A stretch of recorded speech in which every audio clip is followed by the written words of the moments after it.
Hello, this is your host Akhil Navluri, and welcome to the brand new episode of the Techo Space podcast series.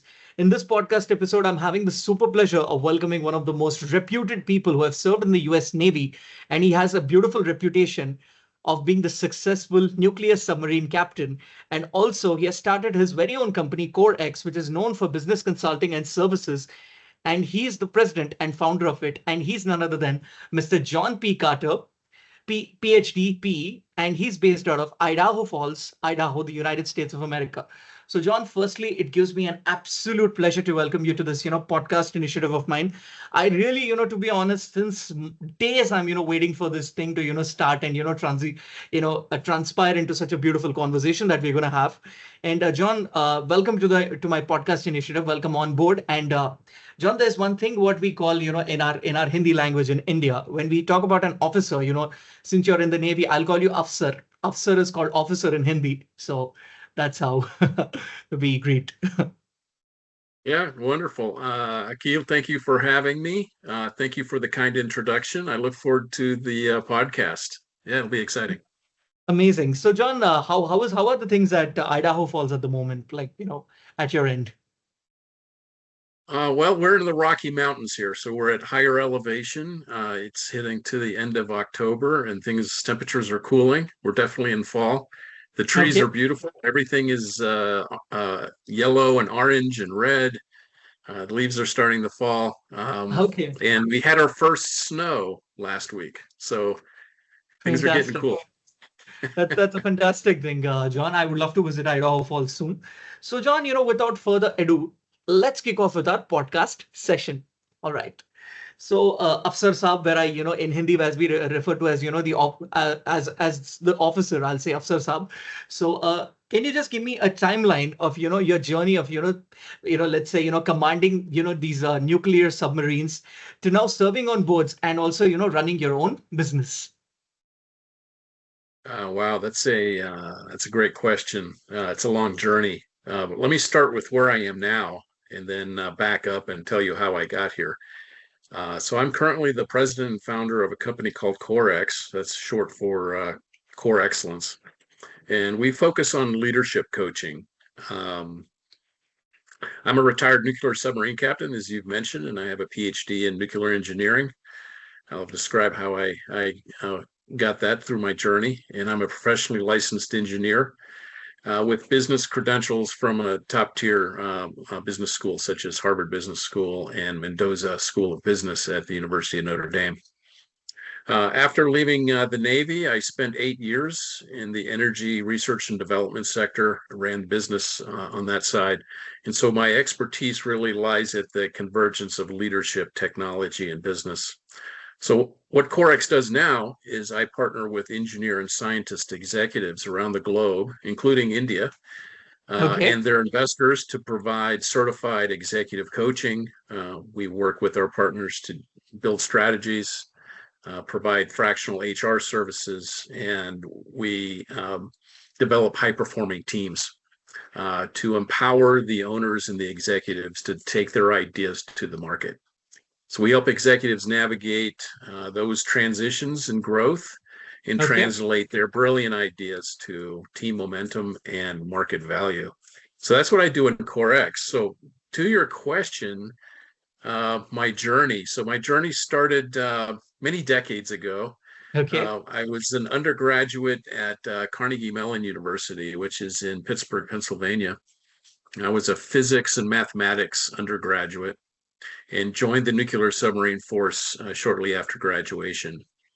Worked my way up the ranks and had many amazing assignments as a junior officer, responsible for the electrical distribution systems, the damage control systems, the main propulsion systems, and the core control, reactor control systems. Very Okay. young age. I was maybe 23, 24, 25 years old. Okay. Yeah, went off to be the chief engineer on a ballistic missile submarine after that. Then went off to be the executive officer. So if you may remember William Riker on Star Trek Yeah. under Jean-Luc Picard, that was me in the about the 2000 timeframe, year 2000. Okay. And then I went to command a nuclear ballistic missile sub after that, and then went to command a squadron of submarines. Okay. And then went off to a number of executive assignments after that. And then following my transition and retirement from the Navy, I started, like I said, into the energy research and development, got my Ph.D. in nuclear engineering and my professionally licensed engineering certification, and started my own business.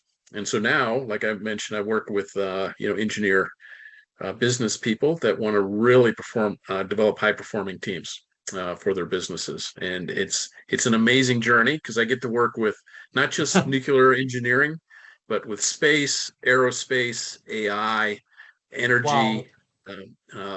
energy, energy storage, and the next revolution in nuclear energy advancements that's going to power probably the world in the next 100 years. So it's been a fascinating journey. Absolutely a fascinating journey, John. The way you were just talking about, I'm just, blown by that. And I feel like, asking more follow-up questions with it. Now, John, before, I ask any more follow-up questions on the same, John, like, since you had the background in physics and chemistry, what pursued you towards, joining the Navy?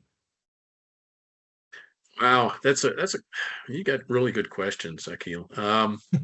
So at Carnegie Mellon, I was my passion is physics and mathematics.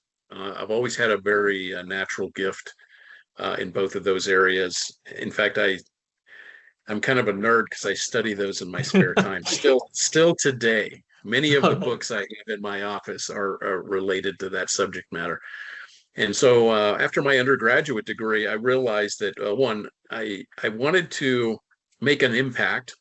I wanted to make a difference, but I didn't want to sit in a cubicle 9 to 5, right, all day long. So I wanted to have Yeah. more adventure. Nuclear submarines provided that opportunity for me because it's highly technical. Uh, Operating the most advanced nuclear reactor designs on the planet and being very good at that was very attractive to me. So I applied my technical background into that area, and I enjoyed it so much because I got to work with some of the best people in those submarines, and so that was very rewarding to me. So that's why I stayed. Actually, is not because of the technology, but because of the just world class people that you wind up working with in these environments. Yeah, so that was very fulfilling for me. Along the way, All something I right. haven't mentioned yet, I am a lifelong learner. So I picked up a master's degree in physics as the opportunity presented itself, and master's degrees in systems analysis and engineering management. And so when I transitioned out of the Navy, I had been learning and accumulating course credits All most of right. my life. And so going on to PhD at that point, there was very little course credits I actually still needed. What I needed to do was my dissertation. And so I finished that off and completed my PhD in about 2.5 years, which was pretty fast after I started to work on it. That is absolutely. But yeah, it's been a beautiful journey. That's a fantastic journey, John. Now, John, like what are the key takeaways along your journey, while, with respect to, your executive business coaching and what makes it, so unique and world class? What makes it unique? One, my background working with my clients makes it very very unique. If you're a company that wants to accelerate and develop your teams and provide value in the marketplace, my experience and background, which is 80% of what I bring to the table, is my experience in developing that for the client. The other 20% comes from my certification as an executive business coach.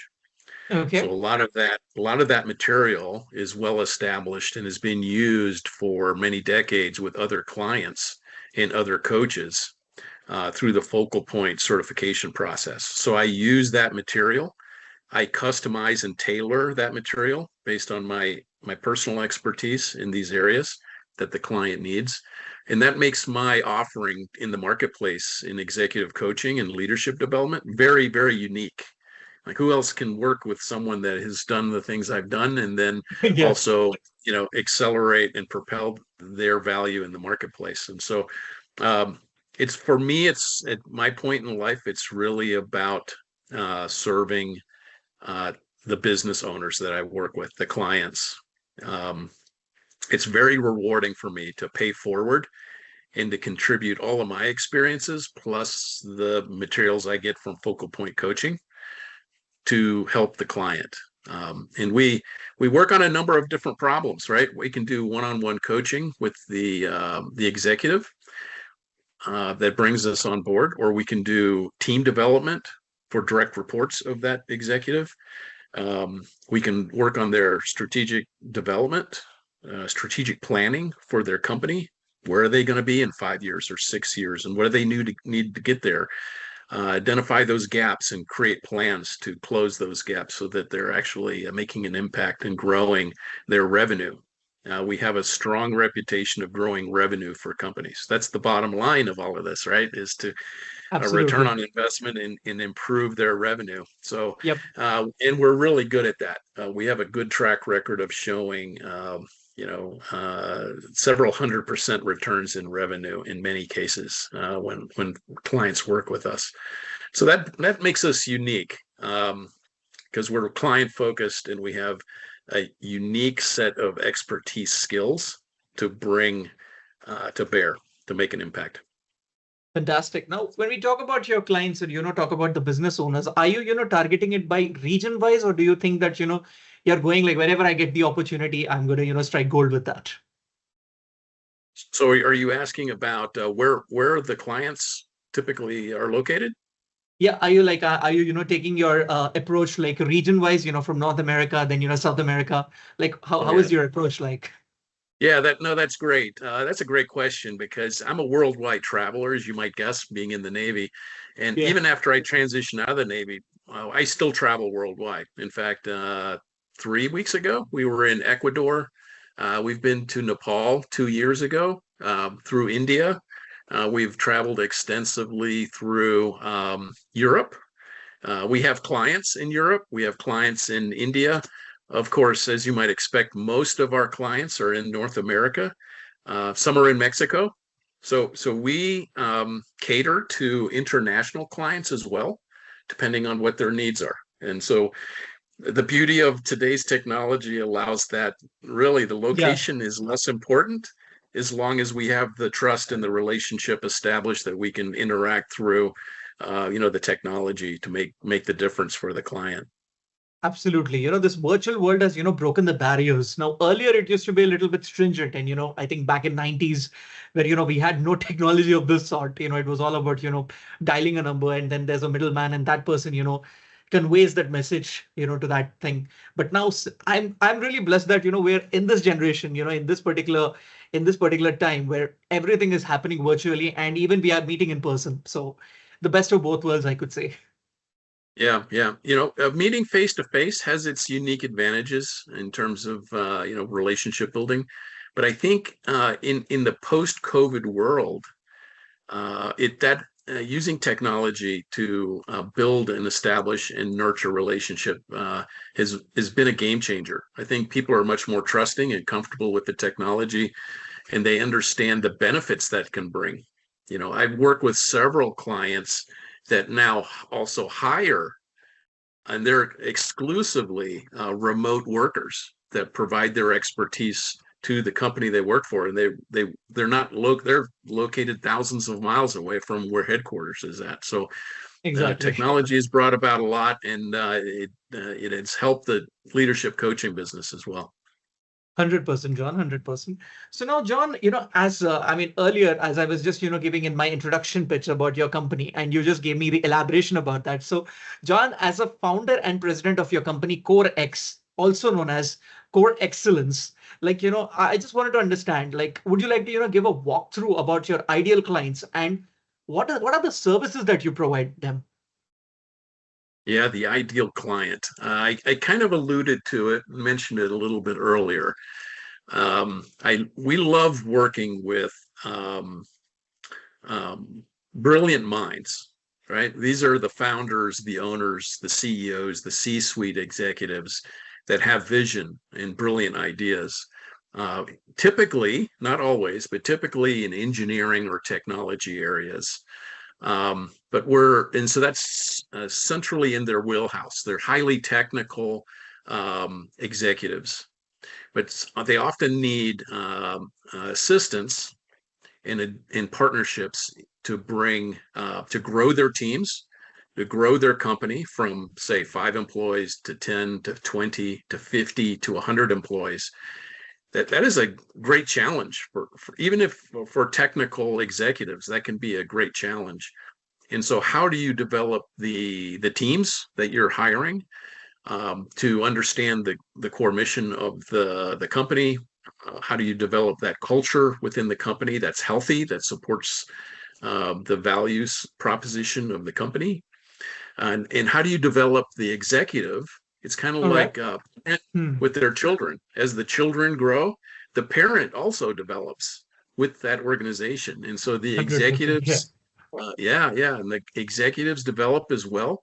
And that's our strong suit, and that's what we really are really good at with our clients. And we understand the technology language.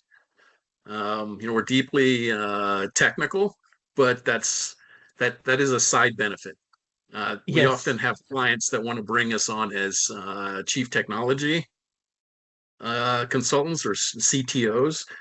Yep. We can do that as from an engineering standpoint, but that's not our prime directive. Our prime directive is to assist the leadership to develop their organization so that they can scale Yep. without losing control of their lives. So they're not working 70-hour weeks, and it's a comfortable growth Yeah. pattern for them. Yeah. Absolutely. You just told me that you are even helping certain clients who are based in India. So coming from my home country, which sector are you currently focused on when it comes to the Indian market? Well, that's a great question. Typically, it's IT, Okay. tremendous IT. There's also some now in the past year and a half, artificial intelligence, as you might expect in most other places, has Yep. really exploded in India as well. There are some brilliant people in India that have great ideas for starting new businesses and how to implement that technology to provide services for their clients. And those businesses are growing fast, again, because they're technology based. You don't have to be co-located with your client. And so many of these Indian companies offer services globally, and they're scaling very rapidly. And so they reach out and seek assistance um, for their growth strategies. 100%. So what are the locations? Do you remember the cities that had a conversation with your clients? Like which cities are they based from? Oh, in India, Yeah. the most recent, I don't remember all the cities, No worries. but the most recent one was in New Delhi. In New Delhi. Okay. The capital city. Yeah, New Yeah. Delhi. Yeah, it's a pretty big city. I've actually flown Huge. through there a few years ago. It's a Okay. it's a it's a pretty amazing place. But they were in New Delhi, and again, they provided client services, B2B client services in the IT space. That's amazing, John. Now, John, I heard that you have a deep expertise, in leadership, in engineering technology and business. So I just wanted to say that how has these experiences given you that confidence to make your business a super success? How is it giving me the confidence? Yeah. Well, my philosophy is that in my past lives, so I've been of working age for the past 40 years. And I have 40 years of experience where I've gone through difficult times myself. I've overcome challenges myself. I've challenged myself to take on hard things.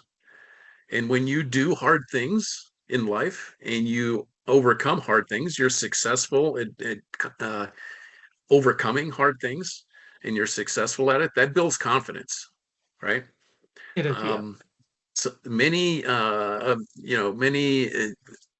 don't have the experience yet, they sometimes question their confidence because they haven't been there yet. Yep. And that's one of the advantages of having a coach, actually, to have someone there that has been there and done that. They have the experiences, and because of that, they've been successful, and they have the confidence to know that the advice and the coaching that they're providing will help their client, right? Yep. So my advice to someone out there that is, you know, looking for the confidence, I would say, give it time. Give it You time. know, All right.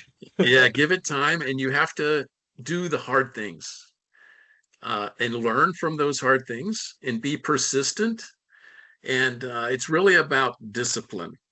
Um, many people talk about motivation, but motivation is actually less important than discipline, because discipline gets you through those difficult times, those times when you just don't want to do it today, or you've lost motivation. But it doesn't matter whether you're motivated or not, because you have the discipline to continue and adjust and learn and push forward. And that is super empowering, because when you can do that with discipline, you Yep. gain confidence. You really know what your limits are, and you gain confidence in your personal life, in your professional skill sets, your relationships with your colleagues, your friends, your family. It has wide-reaching impact if you approach life that way. At least in my case, I have learned that, and I've brought that confidence Yep. to my business as a coach for business executives. Um, Okay. does that make sense? Absolutely, absolutely. Totally, it makes Yeah. sense. When I mean, cheekily, I just got this particular, thing in my head. That discipline is almost like, like a bad cop. No matter how tired you are, discipline is like, just come out of, just go out of your comfort zone and just do it well. But, confidence is like a good cop where, okay, I'm confident I can do much better. But discipline is something, which will just, drag you out of your bed and make you do that. Yeah, there's a couple of things about discipline. It's a practiced art, so you have to make a decision that you're not going to, right, or you're going to quit. You have to make a decision, and you don't have to be brilliant. You just have to. Sometimes the you just have to have the discipline to show up. You know, and showing up, you find out, oh, well, that wasn't so bad. I did maybe 1% toward my goal. But many people may not think of it this way, but if you show up and you do 1% every day, that multiplication over a year, you can do many incredible things, in your personal life, in your professional life, in your spiritual life. Just if you focus on small things every day, Yep. and show up, to have that discipline, you can make a great impact to yourself and to others Yep. that are dear to you.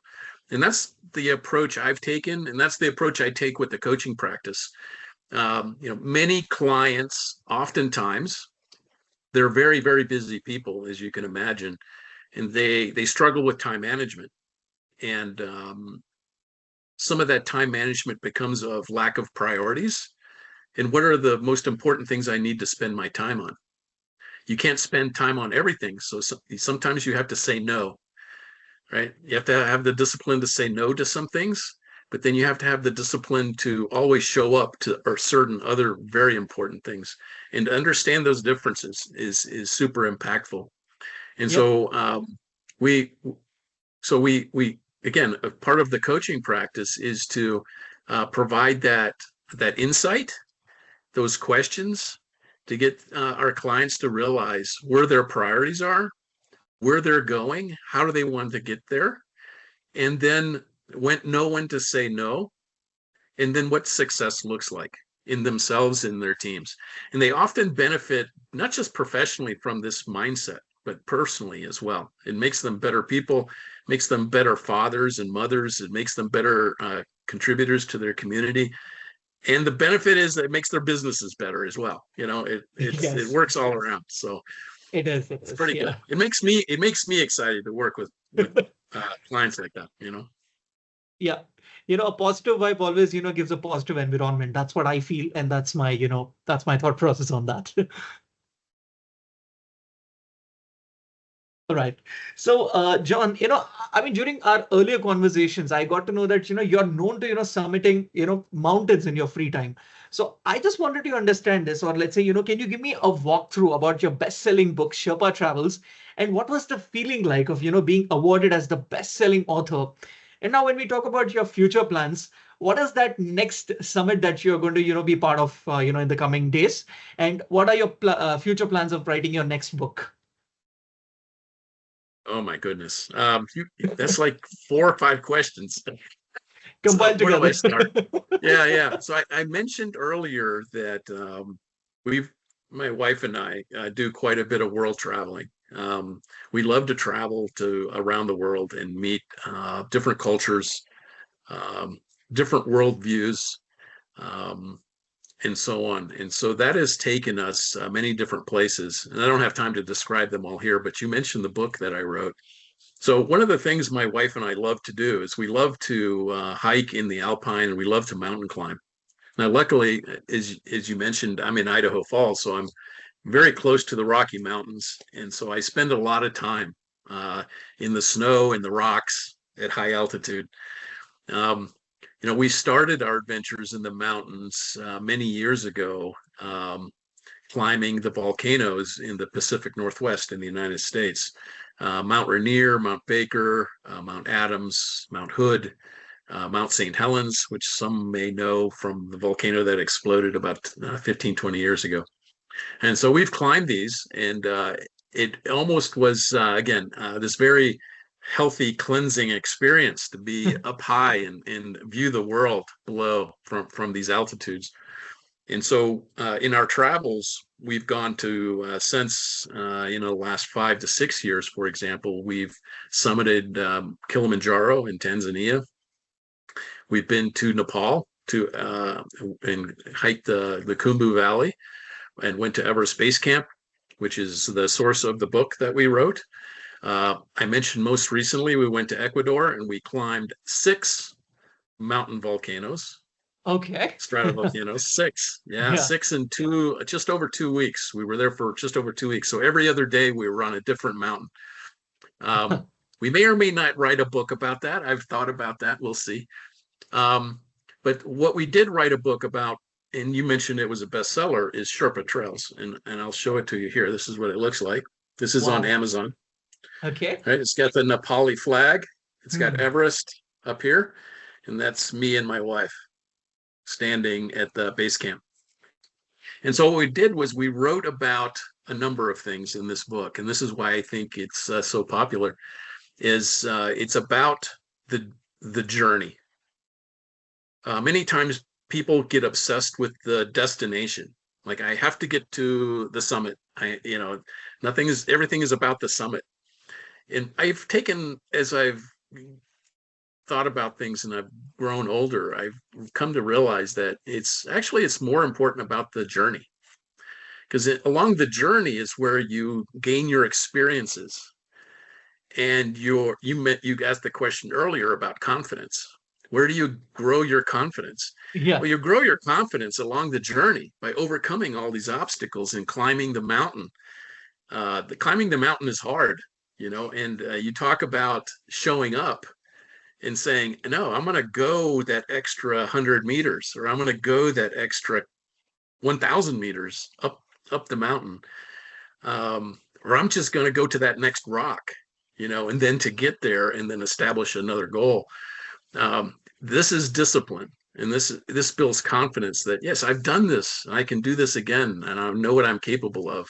So much like that in the mountains, that applies in business as well, Yeah. right? There's a direct analogy to business. That's why I often offer my clients this book to read, because it talks about things like that. It talks about challenge. It talks about the journey. It talks about how we actually got there and the people that we met, the Hindi culture, the other cultures that are there, the mountain, the history of the mountain and the people, the ancient Tibetan trails. that go from Nepal up into Tibet. Oh, wow. And all, yeah.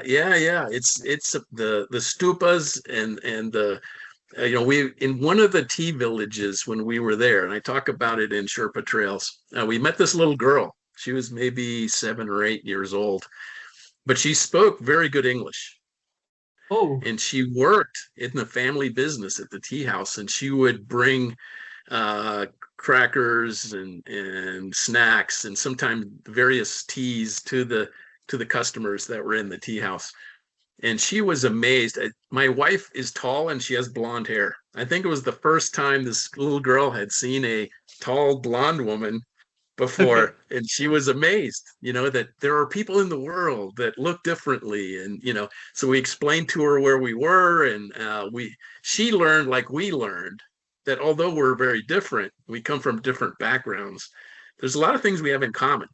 you know we both had children, we have grandchildren, we have a mom and father, we both go to school. Here's why it's important to go to school. We care about our families, and the family business, and all these things were common. So the rest of it, hey, we all learn from each other, right? So we talk about these stories in Sherpa Trails. So it's not just about mountaineering or climbing a mountain, it's about the people as well. So it's a great book. It was a joy to write it. And it's doing well. So yeah, really excited. So you talked about the next book. I think that was the Yeah, next question, right? The next book. So exactly. this year, I wrote my first novel. Oh, okay. It's a dystopian science fiction thriller. Oh, It's set. It's set in about 200 years in the future, mhm. where mankind has come, for good or bad. You'll have to read the book. Has come to grips with artificial intelligence and where that takes humanity. Uh, Not always into good places, Yep. but beyond artificial intelligence, it paints a picture of a world that exists beyond artificial intelligence. For your techness listeners, they'll understand this, that artificial intelligence really isn't intelligence at all, right?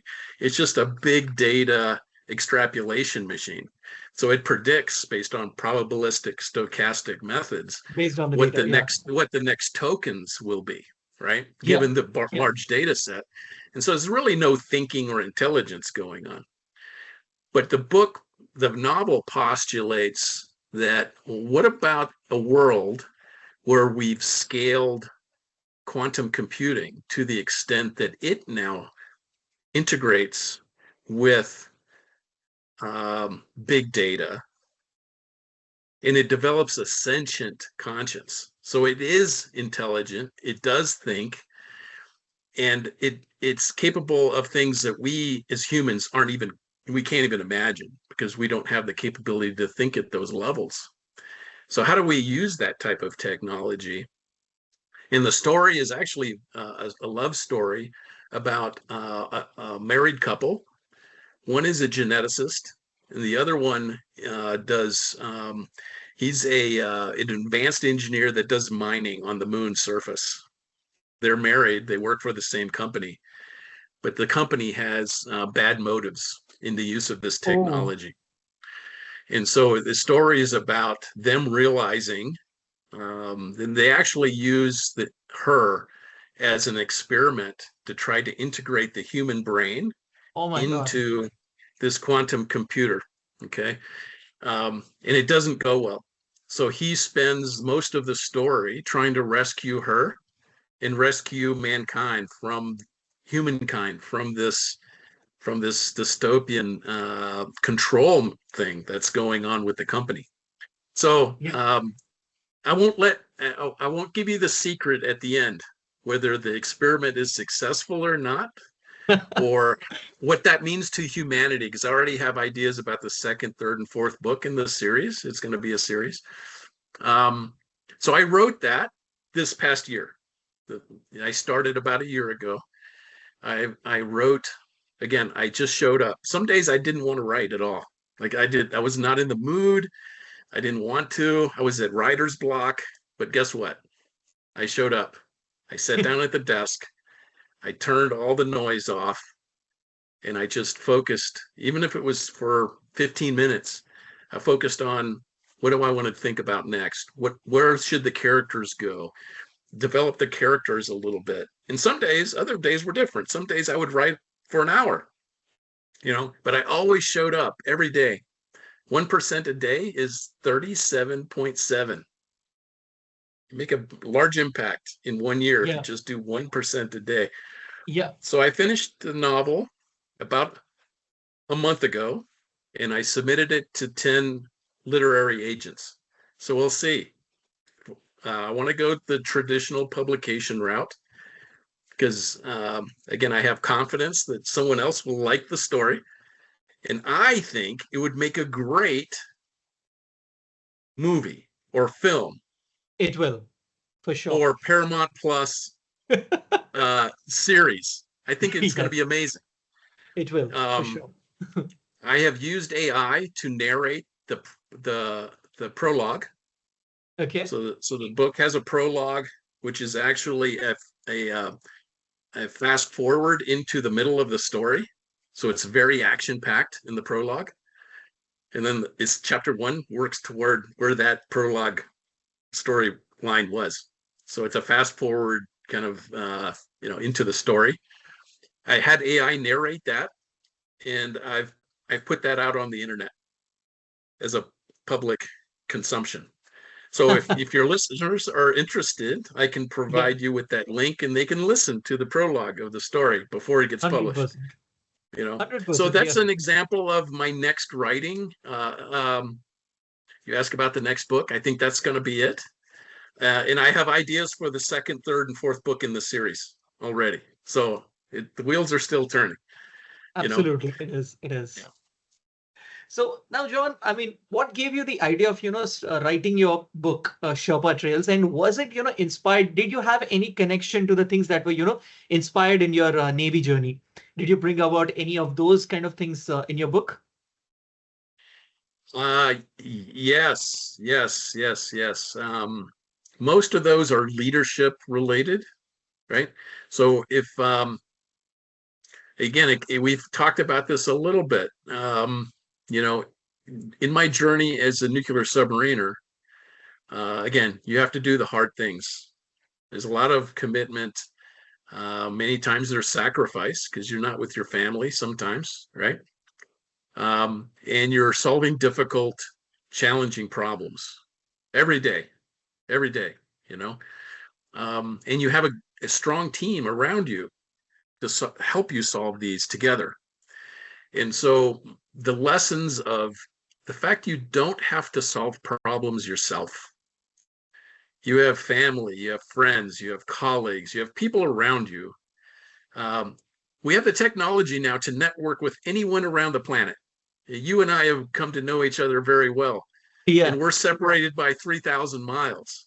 exactly. Um, and we can help each other, So the concept that you don't have to do hard things yourself, but you have to understand the value that you bring to the problem and show up and have the discipline to work on it every day. I bring to the Sherpa Trails book because that's how you climb mountains. That's how you do great things, whether it's in nuclear submarines, whether it's in business, whether it's in life to overcome the loss of a loved one. Those are hard things. Yep. And those things were uh, uh, they demand discipline and courage and showing up, not quitting, right? Climbing mountains is like that. So yes, I applied those lessons to being to challenging myself on the mountain, you know, and the mountain always decides whether you're going to go up or not. They the mountain always has the last vote, you know. It could be Yes. weather, it could be a number of factors. And again, it's about the journey, and you have to understand that, okay, the mountain has said I'm not going any further because it's not worth my life to continue. So today we will turn around and we will show up tomorrow, Yep. and you don't quit. Um, it's a great way to in my opinion, it's a great life philosophy to achieve great things, to do hard things, So yes, all that learning from my, my work life and my professional life is applied to my personal life and how I live life, and then going to Nepal and writing a book. Yes. Fantastic, John. Fantastic. That's a beautiful way of summing it up. Now, John, I'm pretty keen to understand, like, what were your actionable leadership strategies that have made you a successful nuclear submarine captain and also a leader of developing advanced technologies and also researching R&D teams. Like, how did all these collate together to making your coaching thing successful? Oh, you've asked a number of, how much time do we have? You ask We do have very some time. complicated questions because one size does not fit all. And it depends. It depends. Many times it depends. I will tell you that my general approach, my general philosophy about whether it's in advanced research and development. A few years ago, I stood up from scratch. It didn't exist before. I brought together about 20 postdoctoral researchers to work on the advanced fuels development for some advanced reactors, right? That Oh, team is up and running and they're continuing their work today. I've put together many high-performing teams and evaluated the performance of below average and average performing teams as a nuclear submariner. Different technology, different science, but it's the same approach, right? And the approach I tend to take is one, you have to have technical competence. You have to understand what you're doing. You have to have a people first approach. So the people are more important than everything starts with people. Nothing happens without the human, right? Nothing yeah. happens without the people you're working with. It just doesn't, the machine doesn't do anything unless the people, you know, control and direct it in any technology area or engineering area. So you have to make the people the number one thing and develop truly meaningful and impactful relationships. And when you understand your team's strength and their weakness, and everyone has them, I have them, you have them. If you understand your team's strength and weakness, we work, we show up, we do the hard things to work on our weaknesses every day, like we talked about, Yep. and we amplify those strengths in the team so that the team together is stronger than any individual person. It almost becomes its own organism, superhuman organism in the Yeah. team, you know? And once you have that set, that mindset, and everybody understands how special they are to the overall accomplishment of what the team is trying to do, then me as the leader, what I usually do is I say, okay, I don't tell you how to solve your problems. That's not really my job. My job is to remove constraints. I Yeah. remove hurdles for you and then let you do great things, you know? And so I tend to think of it, again, I'm a mathematician, right? So I tend to think in terms of Oh, solution space, right? Solution space. So imagine a two-dimensional solution space, XY axis, and the space of acceptable solutions that the team is working on is some area, right? Now, some solutions may be unacceptable. Like if I adopt this solution, then I'm going to wind up damaging equipment. Or if I adopt this solution, it won't solve the problem at all. It's solving the wrong problem. Or if I adopt this solution, like on a nuclear submarine, then maybe we start to hurt people. We cause injury to people and things. So those are bad solutions. So me, the leader is the job of the leader is to define the constraints in the solution space. Create an envelope in hmm. which your people understand, okay, anything inside of the constraints is an acceptable solution. But I don't want you to go over this way. I don't want you to go over that way because it's not where we want to go because we're going to hurt someone or we're going to break something or we're not going to create a solution for the right problem or whatever. And that leaves a very, very large number of solutions inside the permissible solution space, right? Yep. At that point, I just let the team take over. As long as they generate a solution, they have skin in the game, they have ownership, they can apply their expertise and find an optimal solution in the allowable solution space.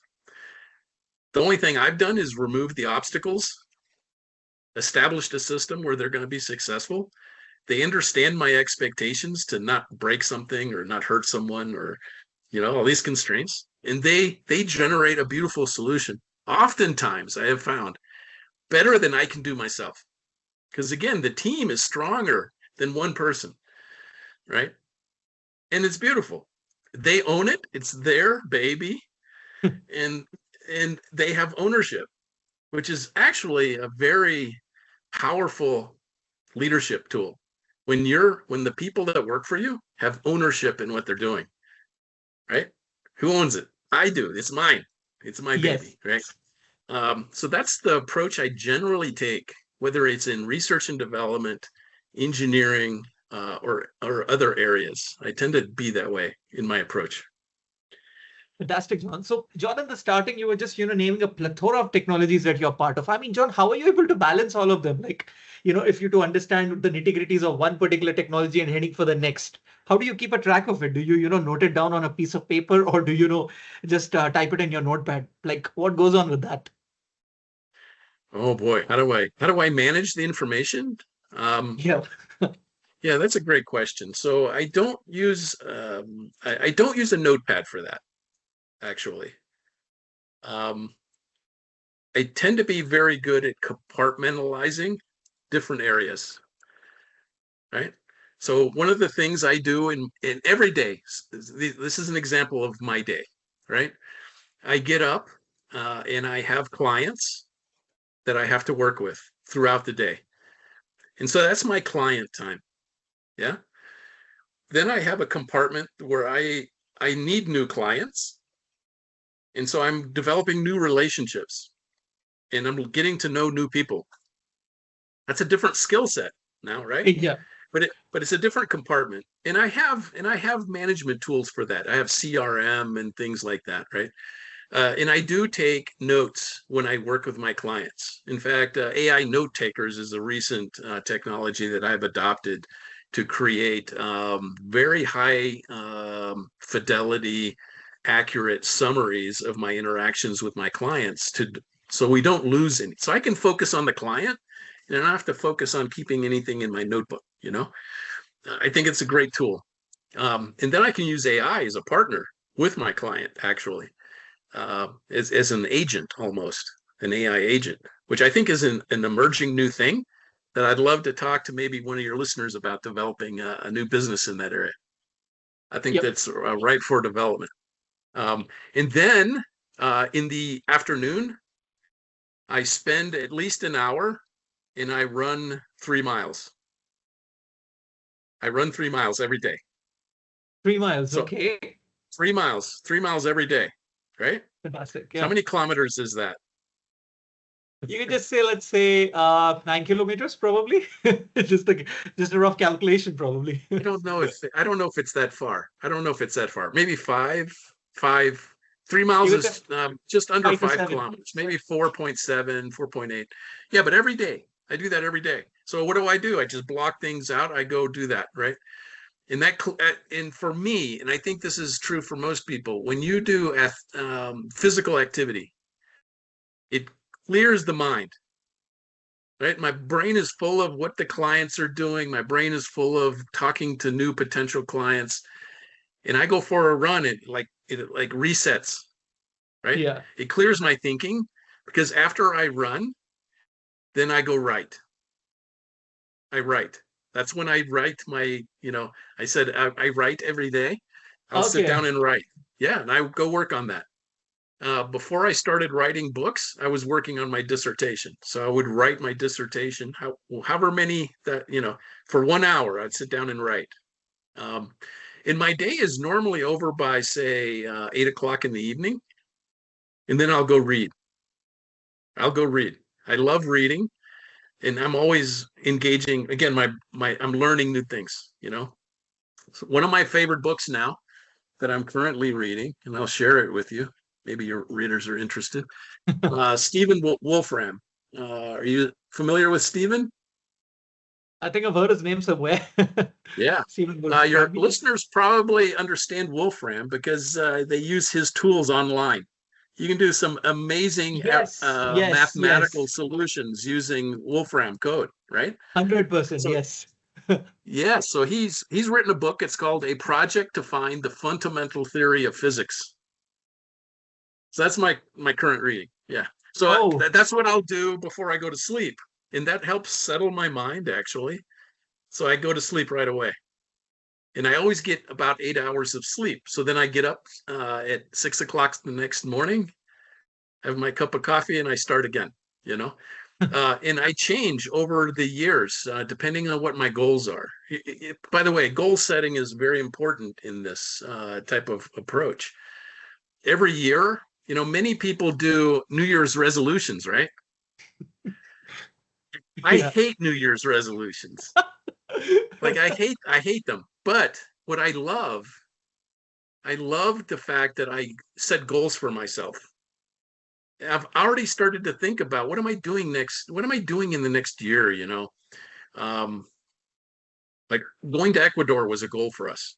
Me writing my first novel was a goal for me. I have a goal this year that I'm going to run 1,000 miles. Right, that's about 1,600 kilometers. I have a goal this year. Just guess how many miles I have so far? Like About many. 870. 870 Whoa, miles. That's why I run 3 miles a day. Three fantastic. times 365 is more than 1,000. So I actually have margin. Yeah. So this is how this works. By the way, why do I set goals that way? Um, I think it's important to invest in three things in your life. Your mind. I'm reading. I'm writing. I'm engaging with people, having great conversations with very high performing people in my clients, yourself as a podcaster. Very engaging conversation. I love that. It engages the mind. The second one is the body.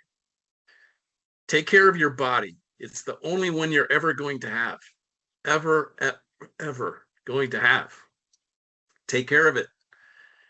When you're younger, you don't think about these things. When you're older, it becomes important, right? It does. Yep. Because without a body, your mind doesn't work. And so things become very difficult. You can't do things because you lose freedom, you know? And so invest in your body.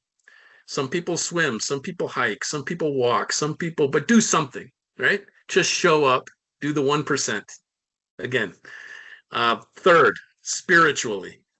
So mind, body, spirit, the soul. We are different than every other animal on the planet. We have a soul, we have conscience, we have sentient thinking beings.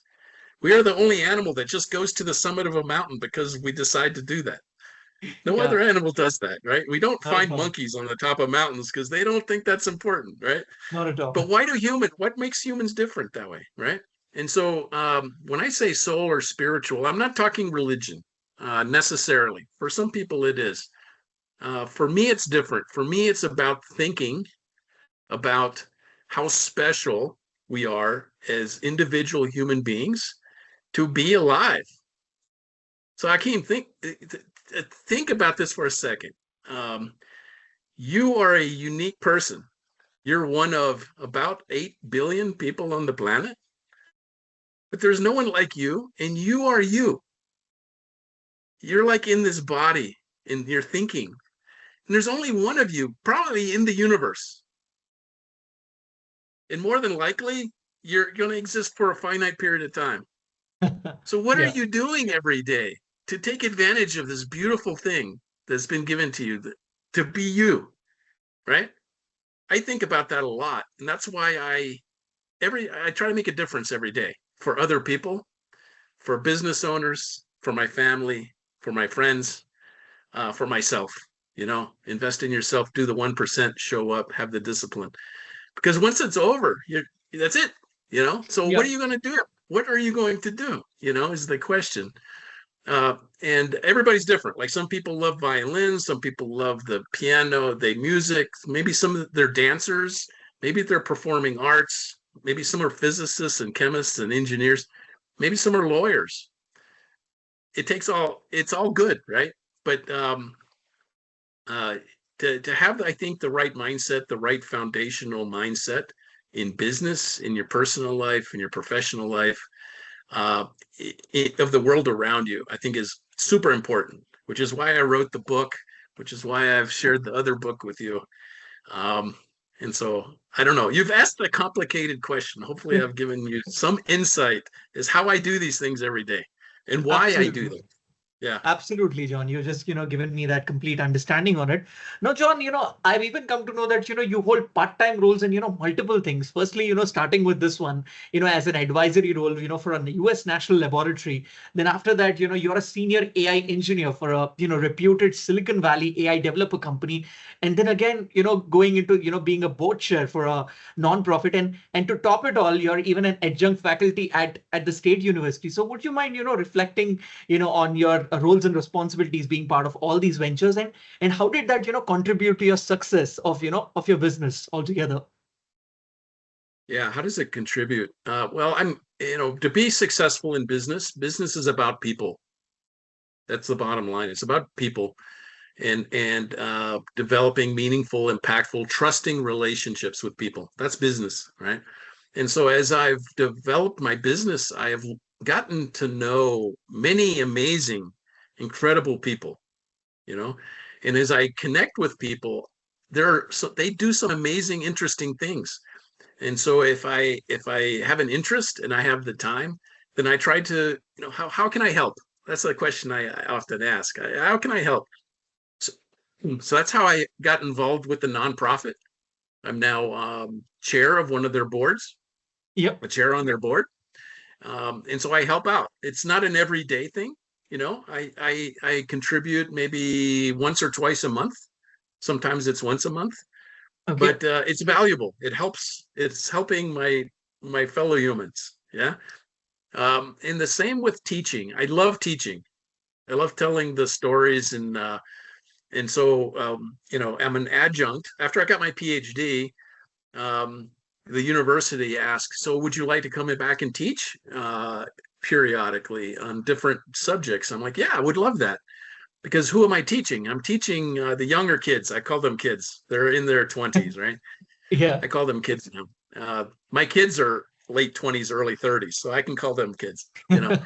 Um, but so I love teaching them. And so the courses I've taught, for example, are a capstone engineering design class for designing an autonomous microreactor that works on the surface of the moon using only natural circulation convective flow. Fantastic. Yeah. Yeah, no input power. It just flows itself due to the density differences in the hot and cold legs and the thermodynamic system, and it operates 10 years all by itself to provide Wow. 100 kilowatts of power for a future. They did that. I had a mechanical engineer, a couple of nuclear engineers, a structural engineer, one chemist, and they got together and they figured it all out. Material science was big, and they learned a lot. At first, they were like, "Oh my goodness, the professor gives this crazy project. We only have 3 months," so they were a little intimidated. But they figured out that they could do it. They got together as a team, figured out what their strengths were. They divided the task amongst themselves. I gave them the box, yeah, the rubric. They came up with their own solution, and guess what? They did it. They they Fantastic. they Yeah. did Thanks. very well in the design class. And out of that class, they had confidence because they had overcome this thing that terrified them for 3 months, right? Yeah. It's like an embodiment of this mindset that I've been talking about. So I get to teach students this as an adjunct faculty, contributing my expertise in engineering in the science physics field to train AI models for Silicon Valley entities to perform at a very high standard in these AI benchmarks.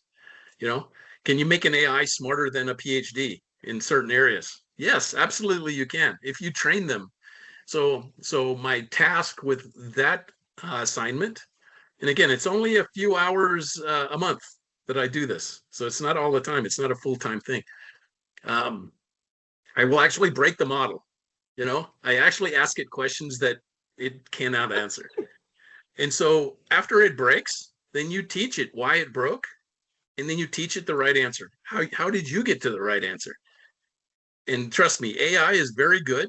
Once it sees the pattern, it takes maybe 2 or 3 times, and it knows. It Yeah, knows. It does it better than the human, and faster, much faster than the much human at that faster. point. Yeah. Yeah. So I've involved myself in that, for example, while I'm writing a book and while I'm doing this, while I'm doing that. But it keeps my mind active, right? Because I don't get bored with just one thing. If the only thing I did was read a book every day, it was the same book and that's all I did, it would be hard. That would be actually harder for me than than doing a lot of interesting things for a short period of time to keep it exciting. So who knows what next year has in store? It depends who I talk to, who I meet, new clients that have different problems for their businesses. So it's exciting. Times are exciting.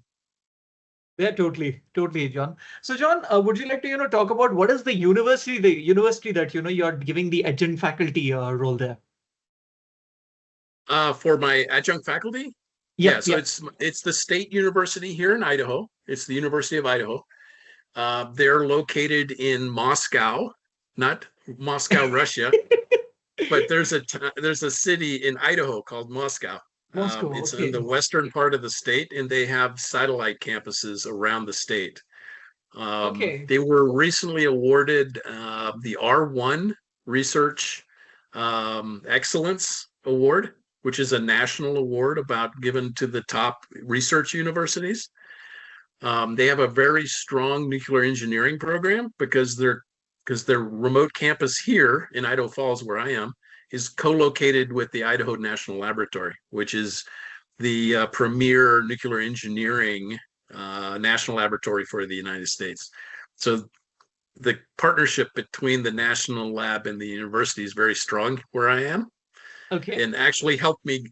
You can see now how I got my Ph.D. because I Yeah. did work at the national lab, and the university was right next door. So No, that's amazing. John, I always have this, worst habit. Whenever I purchase a book, I'm like, oh, I'll just complete the book. Then when I see a new book, I get diverted. I'm like, okay, I'll just put this book on hold and I go for the next one. But I never come back to that particular book. So this is a particular thing. If you see my Kindle edition, I have so many books which are, untouched. I'm like, I'm not really very disciplined, with reading the books and completing them on time. yeah. Well, here's what I would share, Akil. So this is something I've learned. Uh, I and you think this is unrelated, but I'll explain to you why it's related in a second. So um, when I was in the Navy, every year you have to go see the dentist, right? Yeah. And every year the dentist would say, I'm sitting back in the chair and the dentist is leaning over me. He's like, John, do you floss? You know what I'm talking about? Like floss with the string. It's like, John, do Yeah. you floss? I'm like, yeah, I know I should floss. I brush my teeth every day. I know I should floss, but it's just hard to find the time to floss. Like, when do I do that, in my busy day? He's like, well, it's all about finding where it fits so you don't disrupt your day. So have you ever thought about just flossing when you're in the shower? Because you're already wet, keep the floss there. And so while you're standing in the shower, enjoying the warm water, just floss your teeth real quick. Yeah. I'm like, man, that's brilliant. That's brilliant. And so since that day, that was like 30 years ago, 35 years ago, I've flossed every day because I've made it very convenient and it doesn't disrupt the flow of my life. And I'll tell you, flossing is very important if you want to have teeth very late in life, right? So why do I tell this story? You just talked about having a pile of books and when do I Yeah. have time to read them? I challenge you, my friend, to find where in your day do you have that, how much time do you really need to read? 15 minutes, 30 minutes, you know? What's more important to you? When can you find the time where it's natural to sit down and allow yourself to read a little bit in a book? For me, it's right before bedtime. Maybe for other people, it's a different time of the day. Yeah. But if you find that spot, you will. Oh, it's like magic. You Yes. and if you read just a little bit every day, you know how many books I read? Not in 2025, but in 2024. You know how many books I read? How many? Oh my goodness. I think probably 25, 30 books Oh, wow. because I'm reading a little bit every evening. You know, if you read, say, I don't know, I'll give you a low number. Let's say you read 20 pages a night.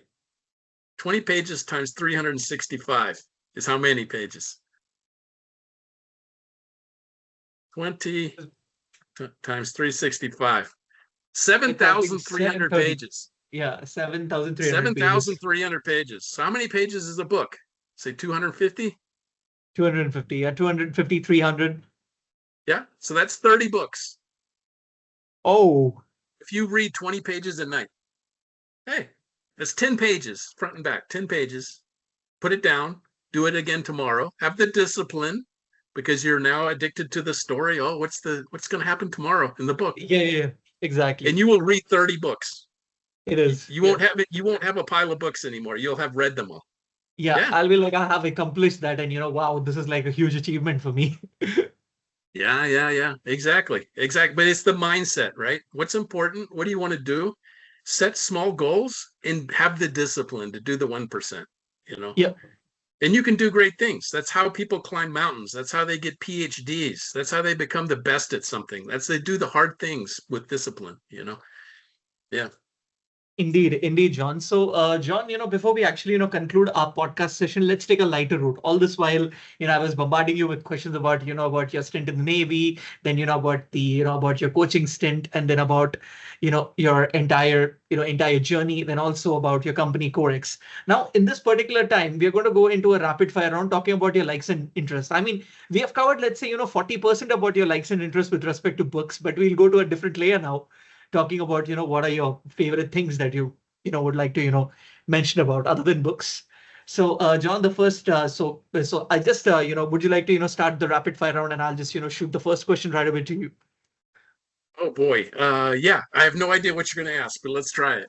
Go ahead. Nothing confidential or nothing controversial, don't worry about it. All right, so John, since you're based in the US, I'm pretty keen to ask you this, like, what is your favorite sports team? Pittsburgh Steelers. Pittsburgh Steelers, okay. And when it comes to the Pittsburgh Steelers, who do you think is the best player that you feel for the entirety? Oh my goodness. Well, they have a new quarterback this year, so Aaron Rodgers. Aaron Rodgers, okay. So Yeah, since he's highly controversial, by the way, but that's who I'll pick. I mean, I'm fine with NFL. I would say I could understand 30%, but not more than that. All right. So, John, since I come from India and I'm a person of Indian origin, I'm pretty keen to ask you this. Like, what is your favorite Indian food that you always like to try? Oh man, what is it called? It's like a curry spicy chicken rice dish. Kira, I don't know. You need to help me now. I think it's biryani, what you're talking about. Yes, that's it. When I was in the Middle East, I worked in the Middle East for a long time, for a few years in Bahrain, and there were many expats from India, and we would go to Indian restaurants all the time. Yeah, it was beautiful. I love spicy food. Biryani, that's a pretty good choice. Yeah. I mean, I Biryani, love yeah, that biryani was it. myself. That was it. It's like my kids like chicken nuggets, and it was biryani for me. Oh, that's a very unique choice, I would say. Chicken nuggets and then biryani. Fantastic. John, earlier during, one of our earlier conversations, you told me that, you visited Australia and you've been to Sydney and Brisbane. Now, asking that same particular type of question to you and during your Navy journeys, which was that particular country that gave you a breath of fresh air, like was like a complete awakening for you back in those days? Oh, so back during my Navy days in the travel, Yeah. it would be Kuala Lumpur in Malaysia. Malaysia. Okay. Oh yeah, Kuala Lumpur in Malaysia. That's an amazing place. It's like the it's like the perfect fusion of hundreds of cultures in one Yeah. place. Yes. It's amazing. That's my answer. Yeah, Kuala Lumpur. Yeah, I love Malaysia. I've been to Malaysia like a couple of times, and the best part is, if I have to go to Australia, I have to stop in Malaysia. yeah. I agree. It is like, always like it's always mandatory or let's say compulsory kind of a thing to go through the Southeast Asian route, not through Hong Kong though, but through Malaysia, Thailand, Singapore. It just keeps, Singapore, yes, yeah. exactly. Singapore, another amazing place. Yes. It's a concrete jungle, and it's completely, as you were talking about discipline, right? Singapore is a very, very, forward thinking place and very, very planned kind of a country, which I was really impressed of. Yeah, as is their Navy. I worked with their Navy officers, and very, very disciplined, very smart. Oh, Yeah. okay. Fantastic. So, John, like heading on for the, your interest with respect to music, who do you think is your favorite musical artist that you always, like to listen to? Oh my goodness. It depends what genre. I'll say Depends rock. what genre. Rock. Rock? Rock music, yeah. I love Def Leppard. Def Leppard, I'm a okay. I'm a big Def Leppard fan. Yeah. Def Leppard is pretty good. I really like this song of his, Pour Some Sugar on Me. That's like my favorite song. Yeah, that's a good song. Yeah. But they've written a lot of good songs. They went on tour to the US 2 years ago. Yeah, 2 years ago. We went to go see them in Salt Lake City. So yeah, Okay, fantastic. Who's your favorite Hollywood actor of all time? Hollywood actor. Um, Man, that's a tough question. I would say Tom Cruise. Tom Cruise, really? Yeah, well, when I was younger, I loved Top Gun. Okay. Top Gun was one of my favorite movies. So yeah, it would be Tom Cruise, I think. Tom Cruise is my favorite actor as well. And I was like, okay, I didn't see that coming. I was like, I was thinking, some other good names like, Sylvester Stallone or something like that. But, that was the So reason I was like, Sylvester's pretty good, but Top Gun, yeah, I love Top Gun, so I would have to give it to him. Yeah, did you happen to see the sequel as well? The Top Gun 2? I did. I don't think it was as good, and I don't know if it's because I'm older, you know, or what's changed, but I like the original. Yeah. Yeah, the original one is a masterpiece. Nothing can change that for sure. Fantastic. Now, John, what is your, I mean, what was that first movie that you watched as a child in the theater? Ooh, great question. I think it was the Black Hole. The Black Hole. Okay. Yeah, it was called Black Hole. I think it was about a journey to a black hole, and the spaceship had a robot, and the robot was evil, Oh my and God. and the spaceship was getting pulled into the black hole. I think the movie was called Black Hole.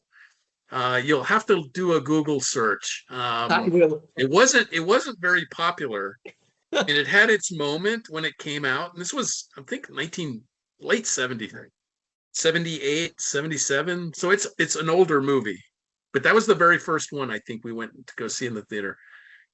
Okay. Fantastic. So now I mean, earlier I just asked you this particular question, the final question to you now. So what is that thing that you like the most about Sydney and Brisbane, when you visited it? The people, the people. I mean, it's a beautiful country. They had the Great Barrier Reef there and everything.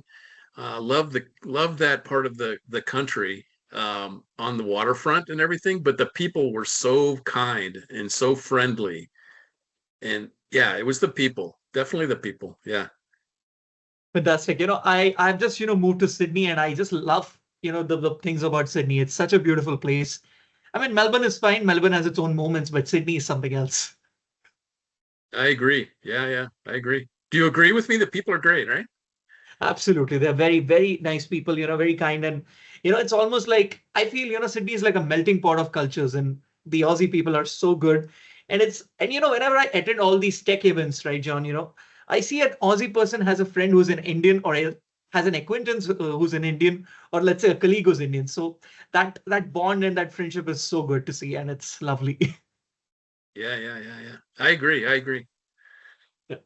All right, John. So it was lovely connecting with you through this podcast session of mine, and thank you so much for taking time from your busy schedule and finally making this a super success and collaborating with you. I just had such a great time knowing about your career, especially when you were talking about all those right things, the do's, what people like. I mean, what youngsters should do. Let's say these millennials and Gen Z generation people should understand. So I think that was very relatable. And I just love the way, you started your naval journey and, the way you're coaching all your clients. So that was pretty remarkable. So thank you once again, John. Yeah, thank you, Akil. Thank you for having me on your podcast. It's been a pleasure. It gets me excited to connect with you again. Hopefully, we'll talk again soon. 100%, John, 100%. We'll make it as a, part two collaboration. Yeah, right, right. Maybe we'll write a book together or something. We'll see. Yes, yes, I'm open to that. Awesome. All right. So, listeners, on this note, this is your host, Akil Navluri, signing off. We will be back with another podcast episode with another eminent industry leader very soon. Till then, keep listening. Stay tuned. Goodbye and au revoir. Thank you.